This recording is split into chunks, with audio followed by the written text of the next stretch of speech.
Before we begin tonight's podcast, we want to pause and take a moment of silence for the families who recently lost loved ones in the communities of Buffalo, New York, and Uvalde, Texas. As equally important today, this Memorial Day 2022, we remember the thousands of servicemen and women who paid the ultimate sacrifice for our freedom. We also remember the Gold Star families, those surviving spouses, parents, and families who carry on the memory and legacy of their dearly departed loved ones. With all of these communities in mind, it is our hope and prayer that one day each one will be in a better position to fervently proclaim how they reclaimed their lives. Again, we offer up our most sincere thoughts and prayers and want you all to know we are here for you.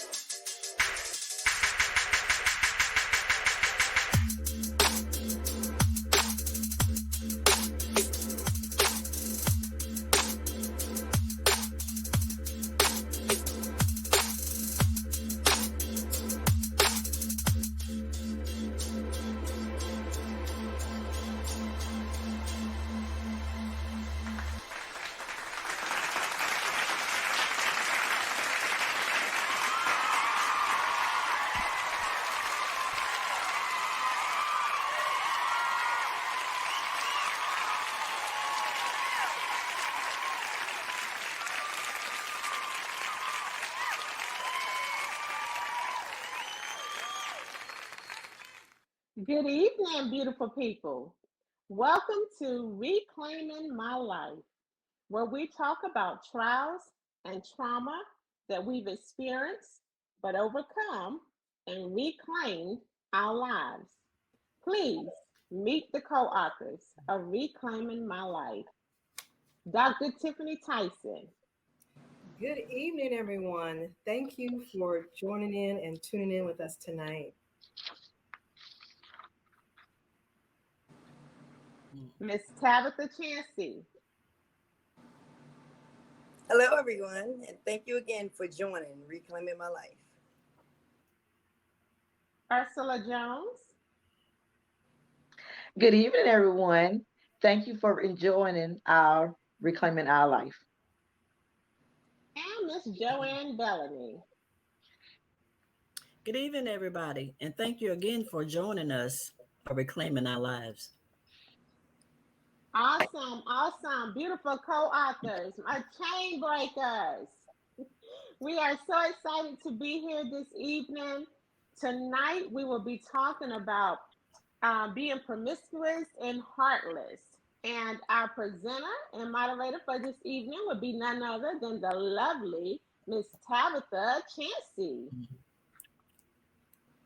Hello, everyone, and thank you again for joining our podcast number 3 of Reclaiming My Life. My title was Heartless. Heartless. Some people may think heartless means being mean, selfish, etc. My view of heartless can come from so many things. Basically, have you ever helped anyone so much till they took advantage of it? Or maybe you was always there for a certain person, but you was never able to call them. Heartless. You get tired, you back off a little, you get to the point you no longer care. That, to me, is a way of being heartless. I became heartless at a very young age for loving a man that took advantage of everything I had to offer. Basically, because my father was strict, I wasn't able to hang out. I actually had to beat the street lights on. So they gave him a chance to roam around, move around, see other women. And yes, I was aware of this. But at the time, I was in love. I was young. First person, I was in love. So basically, this became a pattern. No respect, nothing. Actually, he never done anything in my face, but I would hear it every day. So I used to cry myself to sleep at night, But the next day when I see him, I'm happy, as if I never shared a tear. I became heartless. I became so heartless till I never wanted to actually be a girlfriend, main girl, nothing in that pattern. So I began, after I left him, I began to date just wealthy men for money with no strings attached. And I did this like for 10 years. 10 years of my life, I dated wealthy men with no strings attached. I didn't have to answer to nobody. I didn't have to tell you where I was going, who I was with. And I did this. So if you would like to hear more of those 10 years of what I did in 10 years, grab a copy of that book. You can grab that book at PayPal at newfoundme.com. Newfoundme.com. I thank God and the daily prayers that changed my life. I'm an independent woman. I work every day. I own my own business, thisandthat.com. And I'm a notary for the state of Texas. So I would like to bring a few of my co-authors on to ask a question. Miss Claudia, Bernie, Macy, Yes, ma'am. could you actually tell us, have it ever been a time in your life that you felt heartless and why? Yes, actually, there has been a time in my life where, I felt that I could just be heartless. And that time, I would have to say, when I lost my mom and I was grieving, you often hear how people talk about when they lose someone in the family, that's when the family sort of break up. Um, that happened a little bit to me. The people that I thought loved me, family members that I thought loved me, that I thought would be there for me to support me, those were the people that actually hurt me, that were not there for me, that caused more stress in my life during the time when, I was grieving. I heard things like the day that my mother passed, and I did say the day that my mother passed.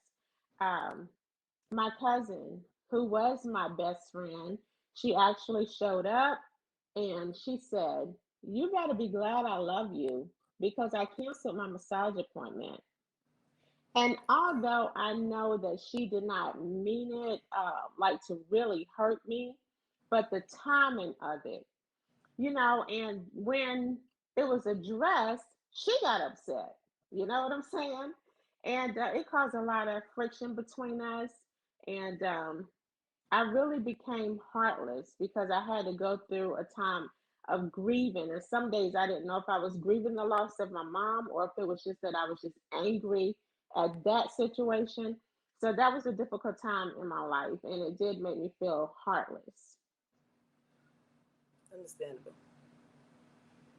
That's another way of saying you're heartless. You actually need someone there at your lowest point. I don't really need anyone when I'm up. I need Right. someone when I'm down. So actually that make you become heartless when you actually have to see who is really there in your corner when you're at your lowest. Thank you, Yeah. Miss Claudia. You're welcome. Miss Ursula Jones, has there ever been a point in your life where you felt heartless and why? Yes, there were. I could say put more into my friendship than I was actually receiving. So I put more into, I say this, I'm always on speed dial with my friends and I don't get the same thing in return. So that makes me feel some type of way. Um, but most of the time when I'm needed, I'm always there when they need me. But when I need them, it's just me. So that makes me feel heartless. Another way of feeling heartless. I mean, when you look at friends as your sister, your brother. It's a commitment. It is a true commitment, regardless of how people look at it. So whenever you actually to the point where you need somebody, that's when you actually see if you're dealing with a friend or an associate. You can look at a person all day as your best friend, but if they Yes. only look at you as an associate, then that means it's one-sided, and it would never work being one-sided. Thank you, Miss Ursula Jones. I would now like to bring on Miss Joanne, my funny girl. Hello, Miss Joanne. Hello, Miss Tat. Has there ever been a time that you felt heartless and why? Yes, there were times that I was heartless. Um, I became heartless when I became homeless. The office manager that told me I had to leave the premises where I was, um, it dampened me so bad until I became heartless. I felt that she was selfish. I felt she wasn't understanding. And I felt she was a heartless person for not giving me an opportunity and a chance. Just a chance a little while longer that I so desperately needed. And I became heartless not towards people, but towards myself in a way for allowing this to happen. But it was out of my control. But I still became heartless to people that made this happen. And I've all being an only child, I take on the people fast, and a lot of people have made me heartless because I've always put myself last and put other people first. And people will take advantage of you. People have taken advantage of me, accuse and misuse me, and it made me somewhat of a heartless person at times to certain people. It's given me a somewhat of a spirit of learning how they are, and that point of doing that made me heartless. So, but I had to learn through Jesus Christ not to be heartless anymore. I had to learn how to take another step and change. Thank you so much, Miss Joanne. Another way of being heartless. I mean, people go through so many things. You don't know. You see the smile. Majority of the people that are going through the most carry a smile at all times. So always try to put yourself in a predicament as if you were in that person's shoes. Be a ear. Be an ear. If nothing else, let a person vent. You never know what a person is going through. And we have so many Yes. people that are through depression, wanting Yes. to hurt themselves, wanting to hurt others because one person misled them. It's okay to help people. It's okay. My blessings come every day just from helping someone. You don't want to push someone against the wall and then cut a bigger hole for them to go further. Help them, bless them, and if not, stay out of the way. Miss Joanne, I'm glad you reclaimed your life, baby. Because Thank guess you. what? Thank God will you. do that thing. Yes. Thank you, sweetheart. Amen. Thank you. Next, we would like to bring on Mr. Dr. Tiffany Tyson. Hello. Hello, doctor.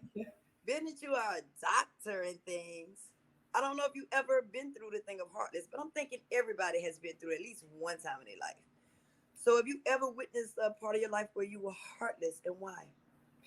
So honestly, I have to say, I have not been heartless. It's hard for me not to be able to listen to people and not feel empathetic, as we kind of mentioned at the beginning of the show, even watching what was going on in Texas and Buffalo, even though you're not there, but you're empathetic and you want the best for their community and your community, and how can we help stop gun violence?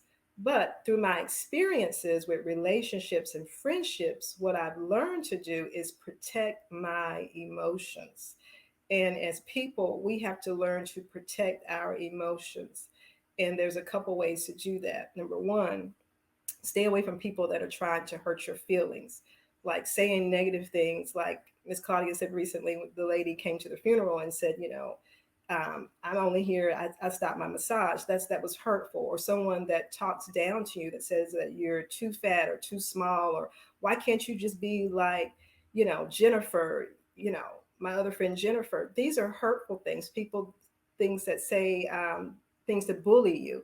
So learning to stay away from those people. Number two, set clear boundaries in your relationships and friendships. Let people know what are deal breakers for you. If they can't be trusted, or if you tell them a secret, you don't want your business out on Facebook 30 minutes after you finish a conversation with them. So let them know, if I'm telling you this because I want you to keep this a secret. So learning to set boundaries and let people know what your expectations are and what you don't want in a friendship or relationship. And then learning to build trust in friendships and relationships before you share certain secrets about yourself to people. Because guess what? You can't trust everybody. As Chris Brown said it, them girls ain't loyal. Guys are not loyal either. And so you have to remember that some people come into our lives, they're not there to be, every person you meet is not there for a relationship. They may not be relationship material. They may be better for someone else. Individuals may not be meant to be your best friend. They may meant to be just associates or a resource or a consultant for that period of time. So I think once we identify what type of relationship we have with that person, we know what type of information to disclose or not disclose. And when you do that, you guess what? You protect your emotions. Thank you so much, Dr. Tiffany. You're welcome. Again, another way to actually see what you can do to prevent being a heartless.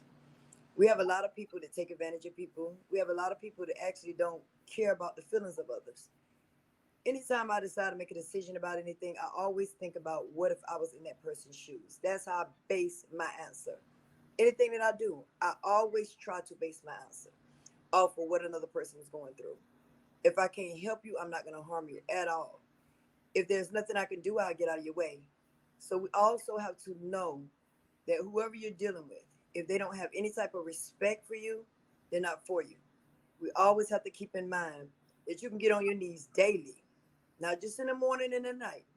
You can get on your knees daily and pray. Believe me, God has changed my life tremendously. I am thankful. I am blessed. I am a changed woman. I don't regret majority of my past because I had a great time doing wrong, wonderful time, but it wasn't for me. It wasn't me. So I just want to let everyone know anyone can change. You don't have to be heartless. Let it go. You have to free yourself. You have to forgive anyone that has done anything to you. Forgive them. I don't care what it is. Forgive them. You don't ever have to speak to them again, but forgive them. Do not let that weight be on you. I thank each and every one of you. Each and every one of you. I'm so happy to be here tonight. And now we would like to bring Miss Claudia Macy back on. Good information, Tat. Thank you so much for presenting tonight. And I tell you what, like you said, everybody better go and get this book because when I tell you that she spilled all the tea, she spilled the tea. You definitely want this book. And I want to go back and ask a couple of questions if I can. But I do want to say, things that could cause people to be promiscuous. And I'm going to, look at my co-authors here. Ursula Jones, her chapter, she was talking about drugs. That was her old addiction, but she's on new addiction. She has reclaimed her life. Being on drugs, when a person is on drugs, it can definitely cause them to be promiscuous. Miss Joanne, she was homeless. And that's what her chapter talks about, being homeless. But in her chapter, she talks about when she was staying with a man and that man started putting in those sex tapes. She knew she had to go. So that was a decision that you made, Miss Joanne. It could have been the other way. What do I need to do to stay here so that I don't be homeless? Okay. And then, of course, Tad, um, for me, I'm thinking, Tad, you became defensive. You were hurt, and you decided that you weren't going to be hurt anymore. So, you became very defensive, and like you said, you became the person that started doing men the way the men were doing you. You had that attitude, nobody's going to hurt me anymore, you know. And of course, myself, I experienced sexual violence. So when we go through sexual trauma, we can definitely become promiscuous, but thank God that wasn't me. And that's just how it works sometimes. Some go one way and some go the other. But at the end of the day, I'm so glad that we all have reclaimed our lives. I know that there are so many people that are listening to what we're saying. They're probably raising their hands saying, that was me. I've been there. I did that, you know. But Dr. Tyson, could you give us some more examples? As I just mentioned, just examples of what would make a person become promiscuous? Yes.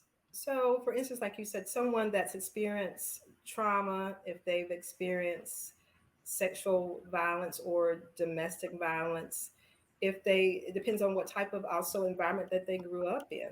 So, those are some certain ways that people can become promiscuous. And sometimes, if you've been traumatized through rape, you may feel like, no one else is going to, want to be in a relationship with me. Why should I get into a serious relationship with someone else? You may feel like you've been destroyed, or you may feel like unworthy of actually having a relationship. And sometimes the abuser can, again, like I was saying, put certain words, they keep saying things, bullying you or taunting you, and just lowering your self-esteem and lowering your confidence. And when you hear those things over and over again, you start to believe what people call you. And like they say, it's not about what they call you, it's what you answer to. And so you don't have to answer to those things. You don't have to become that. But once you start hearing people say those names about you, you feel like, wow, this must be true. And so this can make someone go out and do harmful things to themselves, such as promiscuity. But as you say, you can reclaim your life because there is hope. And when individuals stop believing those words that people call them, and reconnect with themselves, whether it's prayer, whether it's having that support system, and having positive people around you, not people that's going to tear you down and tear your character down, but help build you up. And you're like, wow, this is, I am somebody, I am special. When your self-esteem comes back and your confidence comes back, you're like, okay, I don't want to do this anymore. I don't want to have this lifestyle anymore, because I am somebody and I am worthy for somebody to love me. And I'm worthy to be in a relationship with someone that's going to respect me and respect my choice now of what I've decided to do. Absolutely. Real quick, you all, before we close out this evening, if you all would just go ahead on and let the people know, how can they connect with you? How can they connect with you, and how can they purchase your book? Okay, you can reach me, Tat Chancey, Facebook. You can message me. My business number is 910-580-4470. Or you can, if you would like to purchase a book, you can go through newfoundme.com. PayPal, newfoundme.com. Phone number 910-580-4470. It's just a business number. All Thank right. you, everyone. Yes, ma'am. Thank you. Dr. Tyson. Yes. If you would like to hear more information, you can contact me through info@tysonmultimedia.com. My business number is 252-281-4884. If you also need help with any type of issue that you're dealing with, depression or anxiety, you can contact us at 252-212-3350. Thank you. And Ursula Jones. You can reach me on Facebook, Ursula Chancey Jones, and also if you wanted to purchase a book, you can. My website is ursulastory.com, and I also have an Instagram, Prissy_Jones35, and my business number is 979-417-2563. Again, that's 979-417-2563. Miss Joanne. If you would like to purchase a book of Reclaiming My Life, you can contact me. My website is www.joannesjourney.com or 910-726-0035. Thank you Thank so you. much. Mhm. And you can reach me at claudiamassey.com. That's my website, claudiamassey.com. If you would like to book us to come to a city near you, please go to reclaimingmylifetour.com. We thank you all so much for joining us. And remember, if you woke up today, you still have opportunity to reclaim your life.